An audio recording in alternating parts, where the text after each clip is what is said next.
ছয় সংস্কার কমিশনের সুপারিশ নিয়ে ঐক্যমত্য কমিশনের বৈঠক চলছে। সাভারে গ্যাস সিলিন্ডার বিস্ফোরণে দগ্ধ ৩ জনের অবস্থা আশঙ্কাজনক। বিশ্ব ইজতেমার দ্বিতীয় পর্বে বয়ান চলছে, কাল আখেরি মোনাজাত। এবং ২ সপ্তাহ আগেই বেড়েছে রোজার পণ্যের দাম, স্বস্তি নেই বাজারে।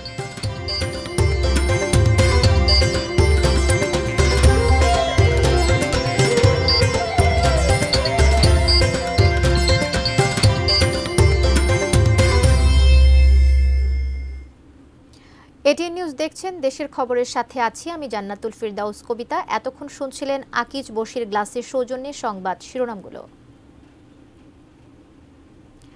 এবারে পুরো খবর।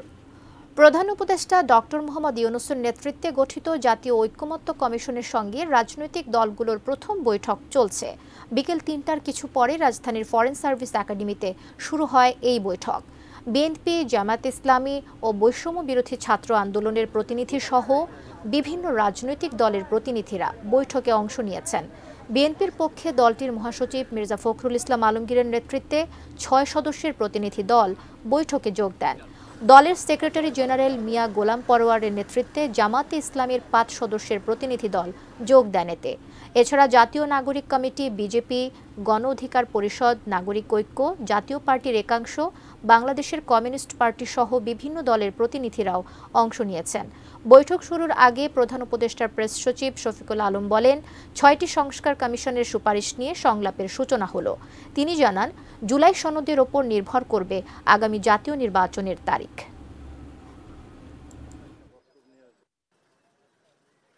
কনসেনসাস কমিশনের মেয়াদ ৬ মাস করা হয়েছে এবং ৬ মাসে আমরা আশা করছি যে এই যে ৬টা কমিশন যে রিপোর্টগুলো দিল, সেই রিপোর্টগুলো পুঙ্খানুপুঙ্খভাবে পলিটিক্যাল পার্টির সাথে এই কনসেনসাস কমিশনের একটা আলাপ হয়ে যেটা আসবে যে যেই রিকমেন্ডেশনগুলো সমস্ত পলিটিক্যাল পার্টি কনসেনসাসের ভিত্তিতে নিবে, সেটা সবাইকে আমাদের আশা থাকবে যে সবাই এই পলিটিক্যাল পার্টিগুলো এটা পরবর্তীতে সাইন করবে। যেই সাইন হবে সেই সাইন ডকুমেন্টটা হবে হচ্ছে জুলাই চার্টার। সেই জুলাই চার্টারের উপরে নির্ভর করবে যে আমাদের ইলেকশনের ডেটটা কবে। তা অলরেডি আপনারা দেখেছেন প্রফেসর ইউনূস বলেছেন যে মোস্ট লাইকলি ইলেকশনটা হবে এই ডিসেম্বরের মধ্যে। রাজধানীর ফরেন সার্ভিস একাডেমিতে ৬টি সংস্কার কমিশনের সুপারিশ নিয়ে ঐক্যমত্য কমিশনের প্রথম বৈঠক চলছে। এই মুহূর্তে ফরেন সার্ভিস একাডেমির বাইরে আছেন সহকর্মী জাহিদ হোসেন, তার কাছ থেকে জানবো সেখানকার এই মুহূর্তের খবরাখবর। জাহিদ, কতক্ষণ নাগাদ এই বৈঠকটি চলতে পারে, কিছু জেনেছেন কি?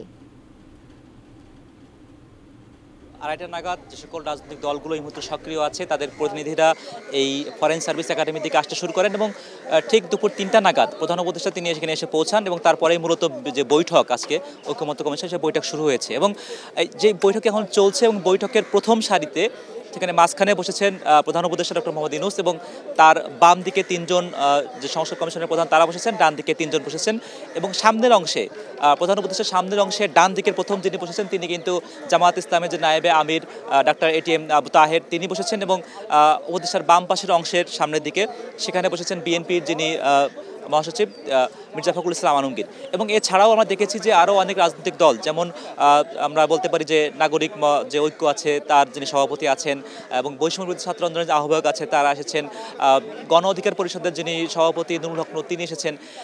মোট কথা আসলে আওয়ামী লীগ এবং জাতীয় পার্টি বাদে অন্যান্য সকল রাজনৈতিক দল আজকের এই বৈঠকে আমন্ত্রণ পেয়েছে এবং সবাই মিলেই মূলত ঐক্যমত্য সংস্কার যে ঐক্যমত্য যে কমিশন সেখানে কিন্তু আলোচনা চলছে। কী বিষয়ে আলোচনা চলছে? আপনি জানেন যে ৬টি সংস্কার যে কমিশন তারা কিন্তু ইতিমধ্যে প্রতিবেদন জমা দিয়েছেন প্রধান উপদেষ্টা বরাবর এবং তাদের যেই ৬টি কমিশনের যেই প্রধান যেই আছেন সেই সংস্কার কমিশনের প্রধানদের সঙ্গেই মূলত আজকে রাজনৈতিক দলগুলো একটি ডায়ালগে অংশ নিচ্ছেন। সেই ডায়ালগে মূলত আলোচনা হবে কোনটি বাস্তবায়নযোগ্য, কোনটি তারা একমত হচ্ছেন, কোনটি হচ্ছেন না। এবং এই মিটিং শুরুর আগেই, বৈঠক শুরুর আগেই কিন্তু প্রধান উপদেষ্টা যিনি প্রেস সচিব তিনি আমাদেরকে বলেছিলেন যে আসলে আগামী ৬ মাস এটি বাস্তবায়ন নিয়ে আসলে আলোচনা চলবে। তারপরেই মূলত এটি ঐক্যমত্য হওয়ার উপর ডিপেন্ড করছে এটি কতটুকু বাস্তবায়ন করা হবে এবং সর্বশেষ এটির উপর আসলে জুলাই যে চার্টার সেটি আসলে নির্ধারণ করা হবে, তার উপরেই নির্ভর করছে নির্বাচন তারিখটা কবে হবে। এবং এই মুহূর্তে যেহেতু বৈঠক চলছে আমরা পরবর্তী নিশ্চয়ই বৈঠকের আরো খবর জানতে পারবো। তো কবিতা, আপাতত যে সংস্কার কমিশনের যে বৈঠক সেটি চলছে, আপাতত এটুকুই শেষ থাকলো। আপনাকে ধন্যবাদ জাহিদ। প্রধান উপদেষ্টা ডক্টর মোহাম্মদ ইউনূসের নেতৃত্বে গঠিত জাতীয় ঐকমত্য কমিশনের সঙ্গে রাজনৈতিক দলগুলোর প্রথম বৈঠক চলছে। বিকেল ৩টার কিছু পরেই আসলে রাজধানী ফরেন সার্ভিস একাডেমিতে এই বৈঠকটি শুরু হয়েছে। সেখান থেকে খোঁজ খবর জানাচ্ছিলেন সহকর্মী জাহিদ। গণতান্ত্রিক সরকার গঠনের জন্য জাতীয় নির্বাচন আগে দিতে হবে বললেন বিএনপির সিনিয়র যুগ্ম মহাসচিব অ্যাডভোকেট রুহুল কবির রিজভী। সকালে কুমিল্লার মেঘনা উপজেলার মানিকারচর এলে উচ্চ বিদ্যালয় মাঠে বিএনপির দ্বিবার্ষিক সম্মেলনে প্রধান অতিথির বক্তব্যে কথা বলেন তিনি।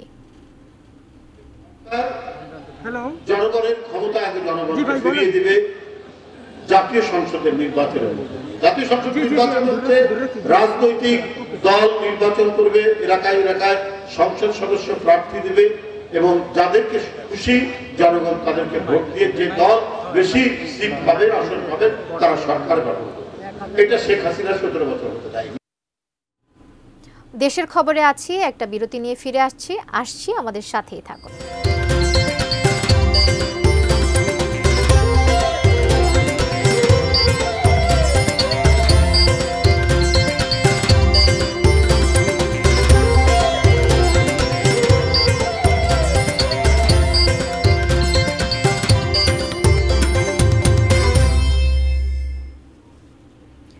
ফিরে এসে আবারও সবাইকে দেশের খবরে আমন্ত্রণ জানাচ্ছি। আমি জান্নাতুল ফিরদাউস কবিতা। এতক্ষণ সাথে থাকার জন্য সবাইকে অনেক ধন্যবাদ।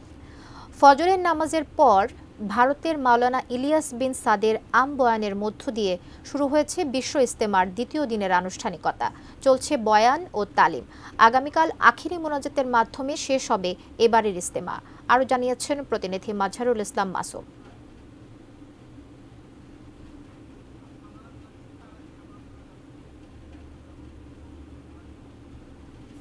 ইজতেমা ময়দানের খবর আমরা জানবো, তবে তার আগে আমরা আরেকটি সংবাদে আপনাদেরকে জানাতে চাই। যেমনটি আপনাদেরকে সংবাদের শুরুতেও কিন্তু আমরা জানিয়েছিলাম, রাজধানীর ফরেন সার্ভিস একাডেমিতে 6টি সংস্কার কমিশনের সুপারিশ নিয়ে ঐকমত্য কমিশনের প্রথম বৈঠক চলছে। ফরেন সার্ভিস একাডেমির বাইরে এই মুহূর্তে আছেন সহকর্মী জাহিদ হোসেন। আবারও তার কাছে আমরা চলে যাব। জাহিদ, এখন কি অবস্থা দেখছেন জানাবেন সেখানে? কারণ দুর্বৃত্তের অর্থনীতি আর দুর্বৃত্তের রাজনীতি, যদি দুর্বৃত্তায়নের যদি অর্থনীতিটা বহাল থাকে তাহলে কিন্তু আপনি কোনো রাজনৈতিক যে সংস্কার এটা শেষ পর্যন্ত টেকসই নাও হতে পারে। আমরা বলেছি যে এখনো পর্যন্ত সময়টা শেষ হয়ে যায়নি। বৈষম্য বিলোপের ব্যাপারে যদি কোনো সংস্কার কমিশন করা যায় সেটাকে ইতিবাচকভাবে আমরা নেব। 2 নম্বরে বলেছি তাদের যে বিশাল রিপোর্ট, তাদের উচিত হবে আগামী 3 থেকে 5 দিনের মধ্যে এই রিপোর্টগুলো তারা যদি বিভিন্ন রাজনৈতিক দল অংশীজনের কাছে পৌঁছাতে পারেন সেটা খুব গুরুত্বপূর্ণ হবে। 3 নম্বর যে কথাটা আমি উল্লেখ করেছি যে আমাদের সরকারের 3টা গুরুত্বপূর্ণ কাজ। একটা হচ্ছে গণহত্যা যেটা সংগঠিত হয়েছে তার বিচার, 2 নম্বর হলো আলাপ আলোচনা করে সংস্কার সম্পন্ন করা এবং এবছরের মধ্যেই আমাদের 13শ জাতীয় সংসদের নির্বাচন। কারণ মানুষ 16টা বছর ধরে এই অবাধ নিরপেক্ষ বিশ্বাসযোগ্য নির্বাচনের জন্য মানুষ অপেক্ষা করেছে। আর আমি পরে যেটা আমরা উল্লেখ করেছি সেটা হলো যে অনেকেই নির্বাচন এবং বিচারের বিপরীতে, অনেকে সংস্কার এবং বিচারের বিপরীতে নির্বাচনটিকে দাঁড়ানোর চেষ্টা করছেন। আমরা বলেছি সেটা একটা ভুল উপস্থাপনা। কারণ সবাই আমরা বিচার চাই, প্রত্যেকে সংস্কারটা চান। সুতরাং বিচার এবং সংস্কারের পাশাপাশি জাতীয় নির্বাচনের যে প্রস্তুতি মনে করি সেটা করতে পারলেই আমরা একটা গণতান্ত্রিক উত্তরণের দিকে আমরা হাঁটতে পারি। আর শেষে আমি যে কথা বলেছি, চরিত্রের দিক থেকে সরকার হচ্ছেন একটা দল নিরপেক্ষ একটা অন্তর্বর্তী সরকার। বিশেষ কোনো দল, বিশেষ কোনো মতাদর্শের প্রতি সরকারের পক্ষপাত থাকার কথা নয়। সুতরাং সরকার তার এই নিরপেক্ষ চরিত্র বৈশিষ্ট্য তারা অক্ষুণ্ণ রাখবেন এবং রাজনৈতিক দল, গুরুত্বপূর্ণ অংশীজন সবাইকে আস্থায় নিয়ে আলাপ আলোচনার মধ্য দিয়ে আমরা বোঝাপড়ায় আসতে পারবো এবং নির্বাচন সহ পরবর্তী গণতান্ত্রিক উত্তরণের ব্যাপারে আমরা সিদ্ধান্তে আসতে পারবো।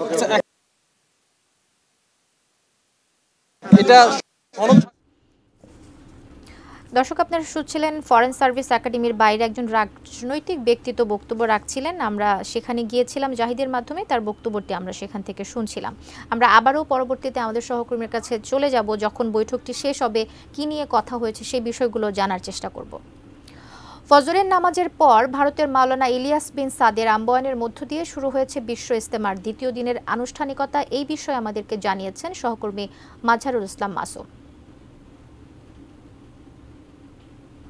আসরের নামাজের পর টঙ্গীর বিশ্ব ইজতেমা ময়দানে দিল্লির মার্কাজের প্রধান মুরব্বী মৌলানা সাদের ছোট ছেলে ইলিয়াস বিন সাদের বয়ানের মধ্য দিয়ে বিশ্ব ইজতেমার তৃতীয় পর্বে দ্বিতীয় দিনের কাজ শুরু হয়েছে। অর্থাৎ সাদপন্থী মুসল্লির যারা অংশগ্রহণ করছেন তাদের তৃতীয় দফার যে বিশ্ব ইজতেমার দ্বিতীয় দিন তার কার্যক্রম চলছে। জোহরের নামাজের পর এখন বয়ান করছেন মৌলানা মুস্তাফা খলিল। তার বয়ানের পর আসরের নামাজের আগ পর্যন্ত তিনি বয়ান করবেন। তার বয়ানের পরই বয়ান শুরু করবেন মৌলানা মঞ্জুর। মৌলানা মঞ্জুরের বয়ানের পর এখানে যৌতুকবিহীন বিয়ে অনুষ্ঠিত হবে এবং বিয়ে সম্পন্নের পরই অনুষ্ঠিত হবে মাগরিবের নামাজ এবং মাগরিবের নামাজ শেষে দিল্লির মৌলানা সাদের বড় ছেলে মৌলানা ইউসুফ বিন সাদ বয়ান শুরু করবেন। আগামীকাল দুপুর 12টার মধ্যে বিশ্ব ইজতেমার তৃতীয় পর্বের আখেরি মোনাজাত অনুষ্ঠিত হবে, এমনটি তথ্য আমাদেরকে এই নিজামুদ্দিন মার্কাজের মিডিয়া বিভাগ থেকে জানানো হয়েছে। এই দুপুর 12টায় যে আখেরি মোনাজাত অনুষ্ঠিত হবে সেটি পরিচালনা করবেন মৌলানা সাদের বড় ছেলে ইউসুফ বিন সাদ। তিনি আখেরি মোনাজাত শেষে এবারের মতো যে বিশ্ব ইজতেমার সমাপ্তি হবে এবং এরপরই মুসল্লিরা বেরিয়ে যাবেন দিনের দাওয়াতের জন্য এবং বিভিন্ন মার্কাজে তারা অবস্থান করবেন, দিনের দাওয়াত দেবেন। এই উদ্দেশ্য নিয়ে তারা বেরিয়ে যাবেন। এই ছিল আমার কাছে বিশ্ব ইজতেমার দ্বিতীয় দিনে যে কার্যক্রম চলছে এবং আগামীকাল আখেরি মোনাজাতের সময় নির্ধারণ করা হয়েছে তার সর্বশেষ খবর। দেশের খবরে আছি, সময় হলো আরও একবার বিরতি নেবার। ফিরে আসছি, সঙ্গেই থাকুন।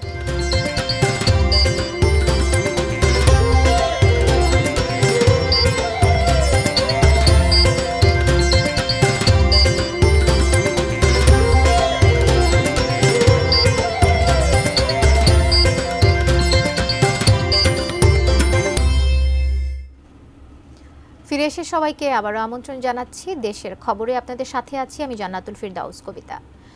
একবিংশ শতাব্দীতে মানুষের দৈনন্দিন জীবনের নিত্য অনুষঙ্গ স্মার্টফোন, আর তার সাথে চাই একটি সিমের সংযোগ। তবে স্মার্টফোনের স্মার্ট ব্যবহার করতে দরকার সহযোগী আরও একটি অ্যাপ, যে অ্যাপে সিমের সেবাগুলো পাওয়া যায় হাতের নাগালেই। বাজারের সব টেলিকম কোম্পানিরই এমন একটি করে অ্যাপ থাকলেও ব্যতিক্রমী সেবাদাতা হিসেবে তরুণ থেকে প্রৌঢ় সব বয়সী গ্রাহকের পছন্দ গ্রামীণ ফোনের মাইজিপি অ্যাপ। কিভাবে, সেই উত্তর জানব জাহিদ হোসেনের রিপোর্টে। বাজারে হরেক রকম সিম, আর আছে তাদের ভিন্ন ভিন্ন ব্যবহারকারী। ব্যালেন্স রিচার্জ, ইন্টারনেট কিংবা মিনিট SMS ক্রয়, এমন সেবা দিয়ে গ্রাহকের পাশে আছেন তারা। তবে একবিংশ শতাব্দীর মানুষের নিত্য নতুন চাহিদার সামাল দিতে সবাই কি প্রস্তুত? এই ধরুন মান্থলি বিল চেক করা, ঘরে বসে রিচার্জ করা, ইমার্জেন্সি ব্যালেন্স নেওয়া সহ আরও অনেক কিছুর সহজ সমাধান এই অ্যাপ। আমি যদি কোনো প্যাকেজ ক্রয় করি সেখান থেকে আমাকে এখানে রিওয়ার্ডস থাকে, পয়েন্ট থাকে, তো সেই পয়েন্টসগুলো আমি পরবর্তীতে সেগুলো দিয়ে অনেকগুলো পয়েন্ট জমা হলে সেগুলো দিয়ে আমি আবার প্যাকেজ কিনতে পারি বা ডেটা কিনতে পারি। এখানে বিভিন্ন ইন্টারনেটের যে অফারগুলো থাকে এগুলোর পাশাপাশি আমার কাছে মনে হয় বিনোদনের মাধ্যম হিসেবেও মাইজিপি অ্যাপটা খুবই কার্যকরী। এখানে আমি খেলার স্কোর থেকে শুরু করে বিভিন্ন কন্টেন্ট দেখতে পারি। গ্রাহকের স্বাদ ও সাধ্যের মিলন ঘটাতে মাইজিপি অ্যাপে আছে ফ্লেক্সি প্ল্যান, যেখানে গ্রাহকরা বাছাই করতে পারেন তাদের ইচ্ছা মতো ইন্টারনেট কিংবা মিনিটের প্যাকেজ। বিভিন্ন অফার নিতে পারি, আমরা ব্যালেন্স চেক করতে পারি এবং আমরা রিচার্জ যে বিষয়টি সেই রিচার্জ করতে পারি। ইন্টারনেটের বিভিন্ন প্ল্যাটফর্মের সাবস্ক্রিপশন সহ প্যাক বা সরাসরি খেলা দেখার ব্যবস্থাও আছে মাইজিপি অ্যাপে, যা গ্রাহকদের জন্য সহজলভ্য করেছে চলার পথের বিনোদনকে। ভিডিও স্ট্রিমিং, বিভিন্ন OTT প্ল্যাটফর্ম আছে, নেটফ্লিক্স, ওইগুলোর জন্য আলাদা আলাদা করে প্যাকেজ পাওয়া যাচ্ছে। আবার হইতেছে যে অনেক সময় আমরা যারা ফোনে খেলা দেখি, তো সেক্ষেত্রে আমাদের অনেক সময় আমরা বাইরে থাকলে আমরা দেখা গেছে ওই প্ল্যাটফর্মগুলো ইউজ করে আমরা খেলাও দেখতে পারতেছি। শহর থেকে যাদের দূরে বসবাস, নাগরিক কোলাহল থেকে যারা থাকতে চান বিচ্ছিন্ন, তাদেরও দরকার পড়ে ইন্টারনেট সংযোগের। তবে দুর্যোগে কেবল লাইনের মাধ্যমে ইন্টারনেট সেবা পেতে তাদের পড়তে হয় ভোগান্তিতে। এমন গ্রাহকদের জন্য গ্রামীণ ফোনের এক্সক্লুসিভ উদ্ভাবন জিবিফাই আনলিমিটেড সেবা। জিবিফাই যেই সাইটটি রয়েছে সেটি দিয়ে ঘরে বসেই খুব সহজেই ওয়াইফাইয়ের বিল পরিশোধ করা যায়। এটা আসলে চমৎকার। যুগের সাথে প্রাসঙ্গিক সব ফিচার আর পরিষেবার মাধ্যমে গ্রাহকদের মোবাইল ব্যবহারকে আরও সহজ করে চলেছে MyGP app. Zahid Hossain, ATN news, Dhaka. এবার বাংলা লিংকের সৌজন্যে বইমেলার খবর।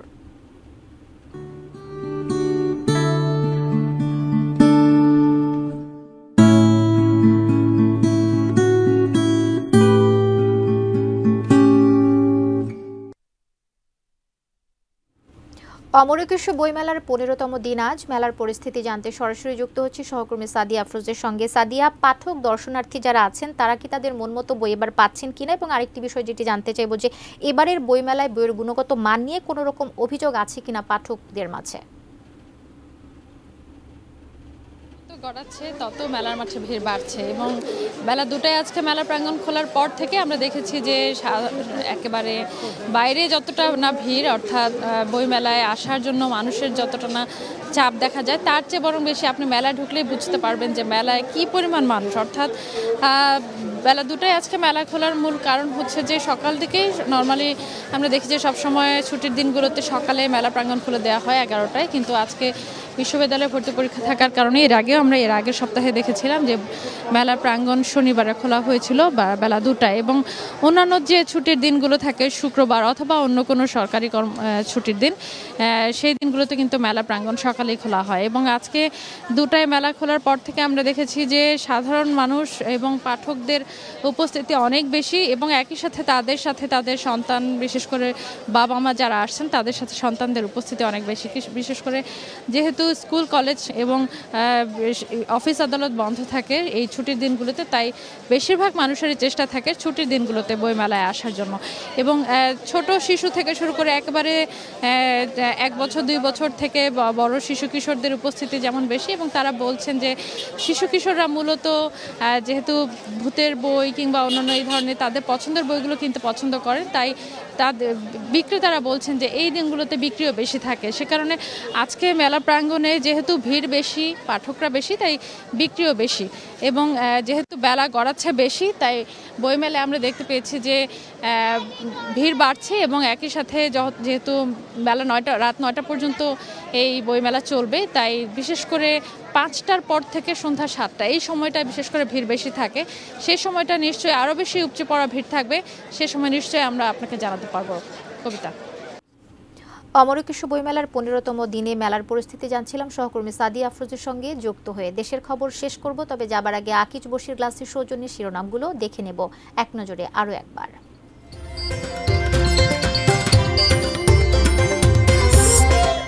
6 সংস্কার কমিশনের সুপারিশ নিয়ে ঐক্যমত্য কমিশনের বৈঠক চলছে। সাভারে গ্যাস সিলিন্ডার বিস্ফোরণে দগ্ধ 3 জনের অবস্থা আশঙ্কাজনক। বিশ্ব ইজতেমার 2য় পর্বে বয়ান চলছে, কাল আখেরি মোনাজাত। এবং 2 সপ্তাহ আগেই বেড়েছে রোজার পণ্যের দাম, স্বস্তি নেই বাজারে।